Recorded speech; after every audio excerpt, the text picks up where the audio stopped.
were born in a revolution. We were born in 1968 when the Vietnam War was going on, the sexual revolution was happening, the hippies versus the military was in people's minds. And in fact, you know, Fan Free Clinic during that time used to help out down with the riots that were going on in the bottom, where they actually had brick streets. And I remember one of the founders telling me the story of when she gave us an armband that said Fan Free Clinic used to wear these armbands when they would go in where the protests were, because people were picking bricks up right out of the street and throwing them. And so people were getting hurt, and who's there is Fan Free Clinic, our band of hippies, if you will, running around with their armbands on and helping folks get some health care around this.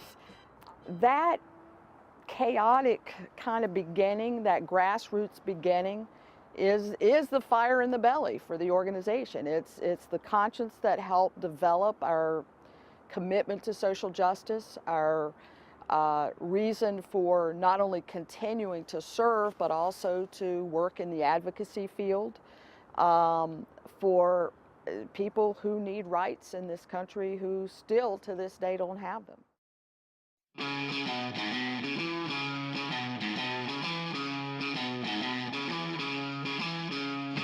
We started as part of the university movement at the time.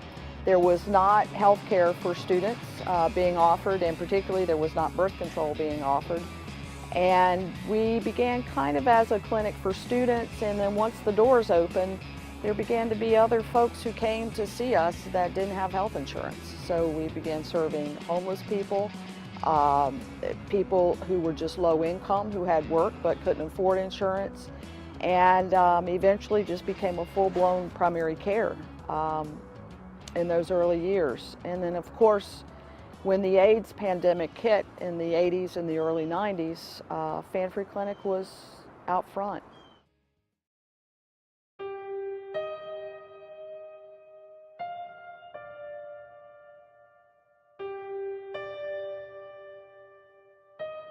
People were scared to death that they were going to catch an illness.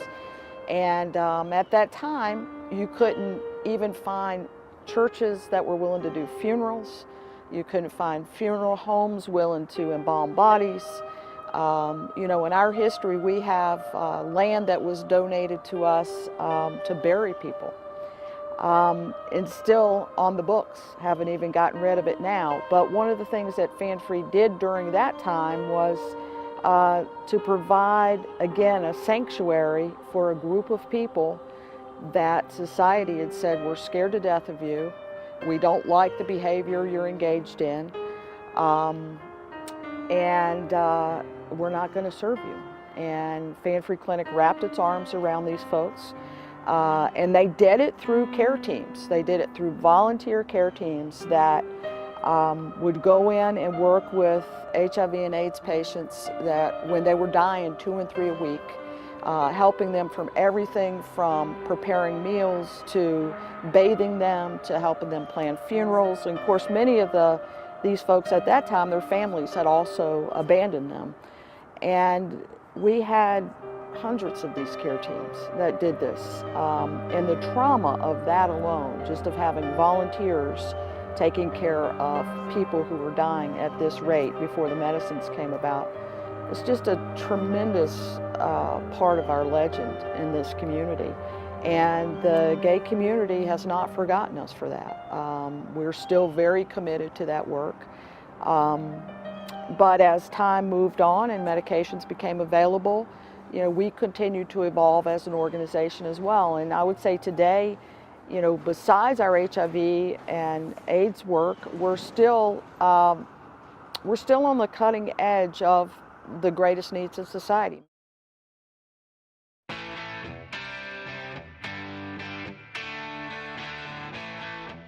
People that come to the clinic are your community. They're people that are educated and uneducated, people that work and don't work, people that have survived incredible tragedy that's hard to imagine surviving. Our patients are really survivors, and they're just like me and you. And it's a great privilege to care for them. I came to the Fan-Free Clinic as a volunteer as a medical student in the mid-90s, and then came back as a volunteer in 2011, and then in late 2012 became the medical director. We don't just have a medical clinic where we see people for chronic diseases and acute illnesses, but we also are able to provide prescription medications. We have a food pantry, we have mental health services, we have HIV testing, we have a laboratory to provide blood work and lab results. Currently, we have over 1,600 patients that we see in the medical clinic for a total of over 7,000 patient visits annually. We also see patients in our mental health area and in the community for our HIV outreach, and overall we serve over 18,000 people in the community through these other venues as well. I think that everyone that practices here does it because they believe that healthcare is a right. The problem of patients being uninsured and people living in low income is still a huge problem, and there's still many people going underserved. So even though we've grown, the problem has grown faster than we have. We certainly see the news and media telling us how well people are doing, that the economy might be getting better, but from where we sit, we don't see that. We see a growing need for health care in spite of the fact that they've passed the Affordable Care Act. There's still people who can't afford to purchase insurance, particularly if they have chronic illness. There's people who have lost their jobs because of no fault of their own, because of downsizing businesses and so forth. And those doors to opportunity are just not there for everybody. You got to have a place to go like Fan-Free Clinic that is able to actually hook you up with other services. Even if we can't provide you certain services, we're there to actually help you hook up with other services to move on with life. It's a matter of caring about people no matter what part of life that they're in. And for anybody who thinks that the world is all well, I'm here to tell you it's not.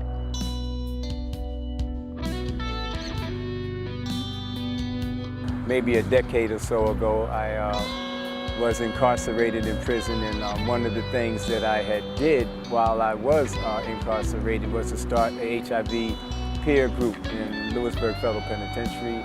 When I talk about it, it's not done in a static, isolated, abstract way.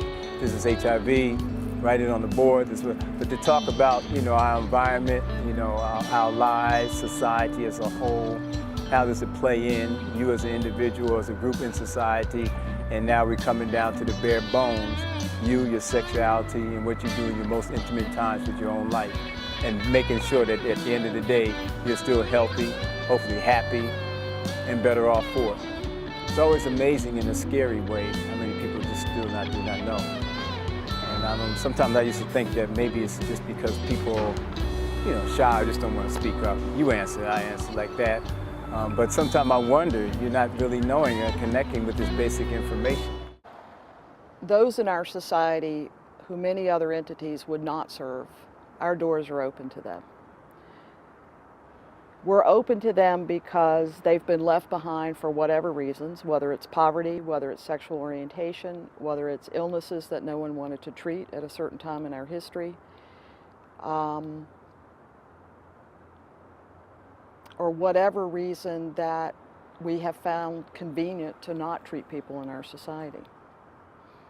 That's who Fan-Free Clinic is, that's how we started, and that's who we are today.